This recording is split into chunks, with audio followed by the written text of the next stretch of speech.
Every modern art form has its own take on the remix. Music gets resampled into new songs. TV shows get boiled down into memeable GIFs. And stories get broadly reinterpreted through fan art and fanfiction. For video games, remixing most often comes in the form of modding. What are you doing in my swamp? Hobbyists tweaking an existing game's code and twisting it into something new. Modding is a well-established part of the gaming industry. It's been bringing game development to the masses for decades now. Yeah! But it's a precarious art too, one that exists at the whims of the giant corporations that make the original games. This is Next Level, a show about how video games can shape the real world. And on this episode, we're taking a closer look at modding, how this unpaid, fan-powered hobby can influence the increasingly big business of the video game industry.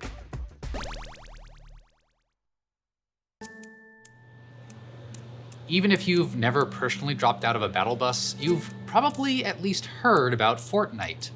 The popular battle royale game has grown big and influential enough to start absorbing pop culture icons left and right. Singers, superheroes, soccer players, you name it. But what if I told you that Fortnite's most popular mode had its roots in modding, and it's only the latest video game to do so? The current battle royale craze took off thanks to a pair of mods for military simulator Arma 2. First in the zombie survival game DayZ, and then as the mega-hit spin-off PlayerUnknown's Battlegrounds. Seeing the success of Battlegrounds, developer Epic Games retooled what was originally a team-based survival game to be focused on a battle royale mode, and the rest is history. And Fortnite's far from alone in drawing inspiration from mods. The popular competitive game League of Legends, aka the source material for Netflix's Arcane series, shares a lot of its creative DNA with the Warcraft 3 mod Dota. Some popular mods can go on to become best-selling games in their own right. Venerable PC shooters Counter-Strike and Team Fortress 2 started out as mods for Half-Life and Quake, respectively. So how exactly does video game modding work, and what makes it different from straight-up game development? In order to explain that, I'm going to need you to pretend that these Legos represent a fully developed video game. Building a video game from scratch is a lot of hard work. There are so many little pieces of data, from graphics to mechanics to audio to special effects, and they all have to fit together just so, otherwise the game doesn't work quite right. Modding, by contrast, involves taking a finished game and tinkering with its pieces, swapping in new parts and changing things around to create something different. Some mods are surface-level aesthetic changes, while others completely break apart and reassemble the original game to create an entirely new experience. Early modding efforts blossomed in the 90s, when popular first-person shooters like Quake, Doom, and Half-Life started opening up their codebase to average players. Tinkering with these games gave wannabe game developers an easy entry path into making games of their own. You couldn't really just get your hands on a top-shelf engine like that without paying enormous licensing fees. So the only way for an indie or amateur game creator to make a new experience was to mod an existing game. Scott Reismanis is the founder of the modding resource ModDB, which hosts mods and supports the modding community. He's currently running mod.io, a resource for game developers to better integrate mods into their products. Modding quickly became a fresh expression of the video game industry's iterative nature. Someone makes a thing, others build on those ideas to make their own thing, and so on. With a base game as a solid foundation, modders were free to experiment with novel ideas, beyond what the original developers could entertain. So they combined like 5 or 6 ideas that no individual studio was willing to probably take the risk on. They were all sort of following tried and true formulas. And so that really drew me to modding, just the breadth of creativity and sort of ideas and concepts that were being explored just really blew my mind, and I knew I had to find more. Some examples. Wish your Crusader Kings 2 Empire featured more dragons? Why not try the Game of Thrones mod and conquer Westeros instead of Europe? Want to spend even more time micromanaging your alien-fighting soldiers in XCOM? The Long War mod lengthens and overhauls the original game into a brutal campaign for survival against the UFO menace. Sick of taking Skyrim seriously? Surprise, we've replaced the dragons with Thomas the Tank Engine. There are quite a few examples of modders breaking into the industry. Working with a pre-existing game engine to ship a finished mod is a great bullet point to have on your resume, but by and large, modding remains a passion project, a hobby for people enthusiastic about the game they're playing. You know, a lot of these people, they work hard in the dark. They do this out of passion, not always because they're intending to get into the industry, just because they love what they do. David Driver Gom is the editor and community manager at ModDB. He's also a modder himself, having worked on source engine mods Raising the Bar Redux and the Burton Equation. A major part of his job is highlighting noteworthy mods and making sure their creators get attention for their effort. There are plenty of mods out there whose scale and ambition match the lofty heights of more formal game development. A lot of the time, people dismiss modding off to the corner as it's not at the same scale as indie game development because you're not starting from scratch. But it is hard work, and some teams of people can be as big as indie game teams because that's how much work it takes to make some of the really massive mods. Of course, all that time and effort is built on the back of a commercial product, and game publishers have varying views about how fans can use their work. While some studios are happy to enable modders, others attempt to clamp down on what they see as unlicensed derivatives of their own products. Driver Gom argues studios that don't encourage modding are missing out. Modding communities can help keep long dormant franchises alive and active. There wasn't a Doom game for 11 years between Doom 3 and Doom 2016, but the modding community was busy as hell in that time, right? Making mods regularly. Half-Life is a powerful IP, but what if there was no modding support between Episode 2 and Half-Life Alyx? Would anybody have still given a crap 13 years later about a new Half-Life title? At its core, modding stems from enthusiasm and engagement with a company's games. It can lead to a weirdly symbiotic relationship. Companies willing to let modders play with their products can turn their games into a nexus of creativity. Bethesda Softworks is a powerhouse of the video game industry, specializing in massive adventure games with sprawling stories and huge casts of characters. Their games also have a tremendous amount of staying power. One of their more iconic works, a little game called Skyrim, is still being updated for newer consoles despite first coming out in 2011.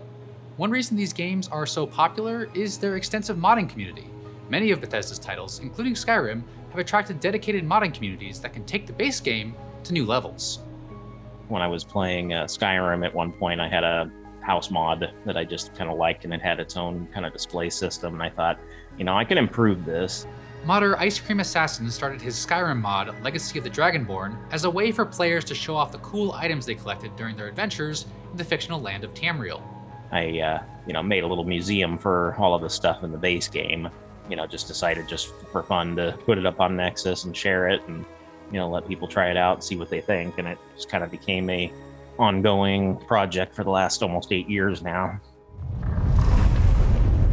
The wayward son returns home. Today, Legacy is a sprawling adventure story that includes hundreds of new items, quests, characters, and lines of dialogue. The original mod has been downloaded over 1 million times since it was first published in 2014. It's gotten big enough for Ice Cream Assassin to enlist some extra help keeping the mod up to date. It's kind of turned into a team of about 6 of us, as well as other people in that group that are in charge of like the patch page that handles all of the different compatibility patches, and somebody else does all the Creation Club Bethesda patches, and so we kind of have a very much departmentalized kind of group. Major mods like Legacy often draw in communities around them. It's how ICA can find volunteers to help with his free Skyrim mod. Like many mod creators, he's also been able to establish a small Patreon to help support Legacy's development. But the reward of modding isn't financial per se. It's communal appreciation and seeing the things you create populate the game world. Legacy of the Dragonborn will make any Skyrim veteran feel like they're playing Skyrim for the first time again. It has been a must-have mod for me and pretty much changed the way that I view and play Skyrim. If it was a professionalized industry, that would take some of the attraction out of the work. Kind of the key golden rule in the modding world is just do it for the fun of it. As soon as it starts to feel like it's a job, then you kind of start to risk ruining it. And there's a little bit of pressure of that line being crossed a lot just because I've got so much, support from the community. In many respects, modding has to be a communal affair. There's only so much one person can realistically accomplish. Game development is still complicated work. If you're going after a really ambitious project, you're going to need a lot of help along the way. We've got just tons of people working on this mod now. I mean, there's probably 20 people on the core team who work on this all the time. I don't know how many voice actors now have participated, hundreds probably. And so we're able to build basically a full game on top of Fallout 4, which is unbelievable. This is Sim Settlements 2, a popular mod for a different Bethesda game, Fallout 4. The mod centers on the original game's system to build new towns and settlements, overhauling it completely to form what's almost an entirely new game. At the top of the mod's very long credits page is the project's founder, who goes by King Gath. He says running the mod has been an exercise in project management for him. Figuring out how to stay on top of everything is part of the challenge as much as the actual coding is. Managing volunteers is a total different game than managing employees. We're all trying to work together on something in our spare time. It's supposed to be a hobby, it's supposed to be fun. So it requires like a totally different mindset. Sim Settlements 2 is verging on a professional expansion to Fallout 4. And it's an interesting case study in the way modding and professional game development are intertwined. King Gath's mod builds on the existing settlement mechanic Bethesda programmed into Fallout 4, which some believe drew inspiration from a settlement mod for a previous Fallout title, Fallout New Vegas. New Vegas itself was a spin-off Fallout game developed with Bethesda's engine, but by a different studio, Obsidian. So when the Obsidian developers needed help figuring out how to work with Bethesda's software, they brought in a modder who'd worked on a previous Bethesda game, Oblivion. You're standing on the shoulders of giants. People have kind of built this stuff and you build on it, and we keep, taking different elements from other games and mashing it together. Given the weird symbiosis between modding and game development, it shouldn't be surprising that a lot of modders end up developing their own games. Recently launched game The Forgotten City was originally a Skyrim mod. Its creator quit his day job and spent 4 years rebuilding the mod into a finished game. Both ICA and King Gath have entertained the idea of trying professional game development themselves, but turning a hobby into a business is a big, risky leap to make. Modding as a hobby is pretty low stakes and creatively freeing. Working on a commercial project involves much more planning and drudgery. It's just like any other hierarchy of the film industry is like this too. A few people get to live their dream and create their ultimate everything, and everybody else is just kind of the grunt. I've got it in me that I want to go straight to the top. I'm also realistic enough to realize that that's stupid. So it kind of tempers me and keeps me from making any leaps. Since modding is free of the commercial constraints most game studios labor under, modders can experiment with things that the original developers couldn't afford to put in their base game. For some modders, that ability has become a lifeline to representing themselves in the games they play. Modern video games often give their players tools for self-expression. Character creators and cosmetic items can customize your virtual avatar. Trouble is, these creation tools are coming from an industry that's overwhelmingly white and male, which tends to affect the types of avatars players can create. As a kind of generic-looking white guy, it's not hard for me to sculpt an avatar that looks a little bit like myself in the games I play. But not every player has that luxury. It's painful because it really highlights to you just how little content and resources that there are for you to make a character that is pretty much like a replica of you that's accurate. Danny Ebonics Udo is a modder and streamer who primarily works with The Sims 4. A major part of her business is designing black and brown hairstyles and aesthetic items for Sims characters. If you're somehow not familiar, the Sims series is effectively a digital life simulator where players guide their chosen Sims to the daily grind of a cartoon version of modern life. The series has gotten better at representation over the years, but there's still a noticeable gap when it comes to things like black hairstyles. Love seeing, for Afro-textured hair, it's afros. Mostly afros. That's comforting. Udo is part of a host of Sims modders who are interjecting their own style into the game, giving users a much wider range of cosmetic items to play with. She specializes in making black and brown hairstyles that don't get much attention in the base game. This kind of work is more than just cosmetic tinkering. It helps players see themselves in the game. The Sims gives players the freedom to play around with the trappings of their everyday life. Being able to do that with a Sim that looks like you makes the experience so much more rewarding. It is so meaningful to me that every time I work on something or release something, they come back and they're just like, listen, you are changing the game. If I go through my Patreon comments, it's just constant reasons why what I'm doing is necessary and why I should continue to keep doing it. Patreon support and Twitch streaming have made this type of content creation a career for Udo. She's even consulted with Sims developer Maxis on their diversity engagement to help improve the base game. Look what our voice did. Look at it. Highlighting and encouraging community creators helps The Sims fill its representational gaps without giving the developers extra work. And it allows players to take the reins in how they represent themselves in the games they play.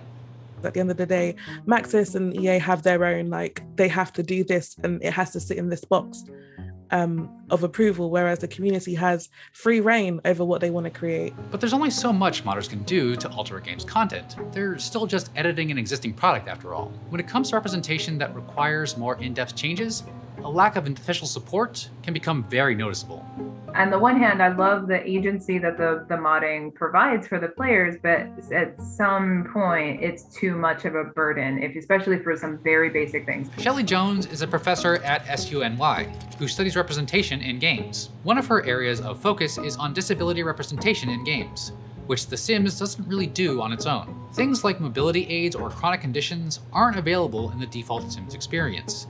There are plenty of mods that do attempt to model these conditions with varying levels of accuracy and sensitivity. But these mods can run headlong into The Sims' basic constraints, which weren't designed to support these unique cases. One popular wheelchair mod, for example, relies on the in-game logic for bicycles to function, which can make for some strange animations. Now, obviously Maxis doesn't have the time or resources to put everything under the sun into The Sims, so opening the game up to modders does at least fill in some of the gaps. But the piecemeal nature of these mods makes it all the odder that Maxis doesn't have official disability representation in the base game. There are clearly things that could be implemented into the game as a simple nod to this exists. It almost feels like just admitting disabilities are a thing, right? That disabled people exist and that they are welcome.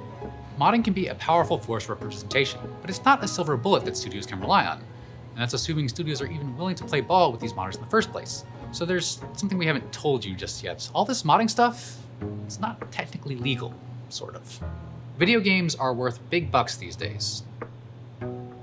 Apart from the games themselves, there's branded merch, book and movie deals, TV shows, theme parks, the works. As game franchises become more valuable, fan efforts to remix those games can start to look more like a threat to the companies that control them. Modding a video game generally counts as a derivative work, a reproduction of an original work with significant changes. US copyright law gives the original work's holders the rights to distribute derivative works, which means modders spreading their work around online are breaking that part of copyright law.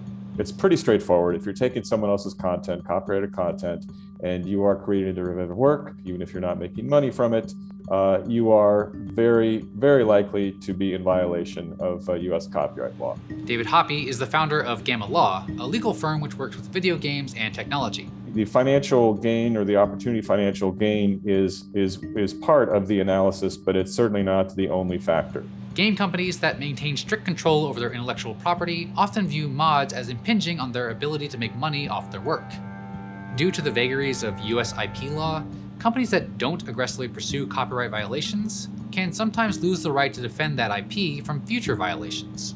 Modders that find themselves on the wrong side of a company's legal team often get hit with a cease and desist letter, which lets them know the company is aware of the mod and would like them to stop distributing it, please. Most cases of infringement end with the modder complying with the letter. Resistance means fighting a civil case for potentially eye-watering amounts of money.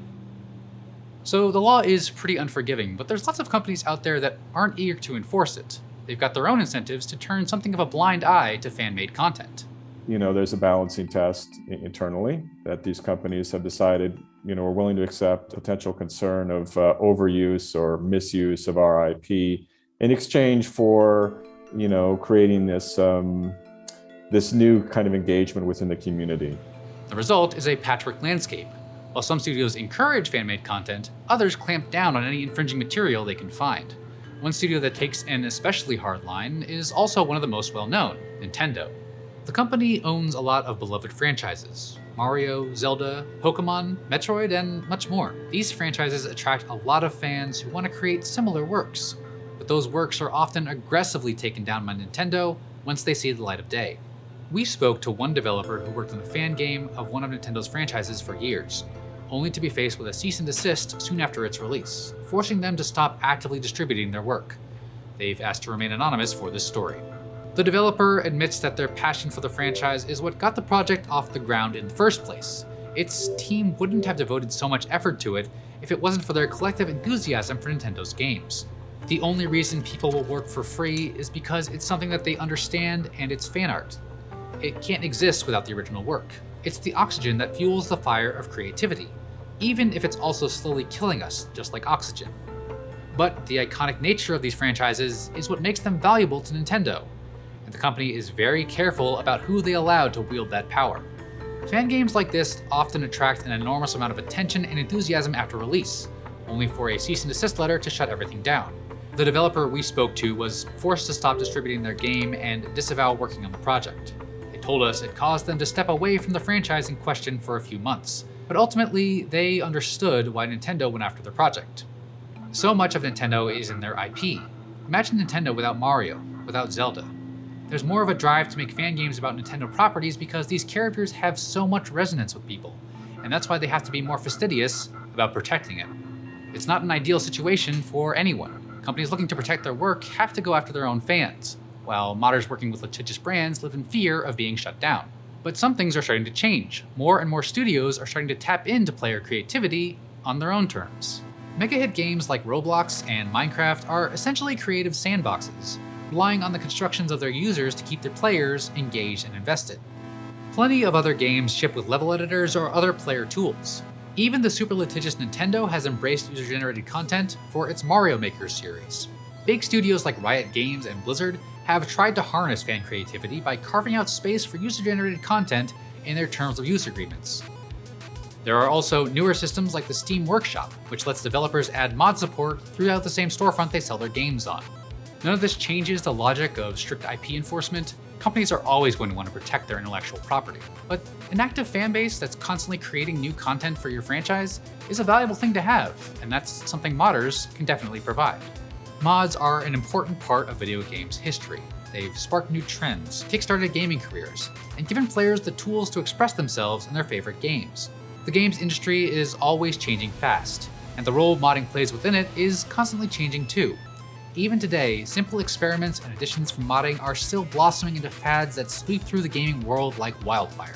It can be hard to reconcile how modding's communal, non-commercial ethos intersects with the profit-driven game industry. But as game makers focus more on tapping into player creativity, understanding and enabling the modding scene could be more important than ever, for game makers and players alike.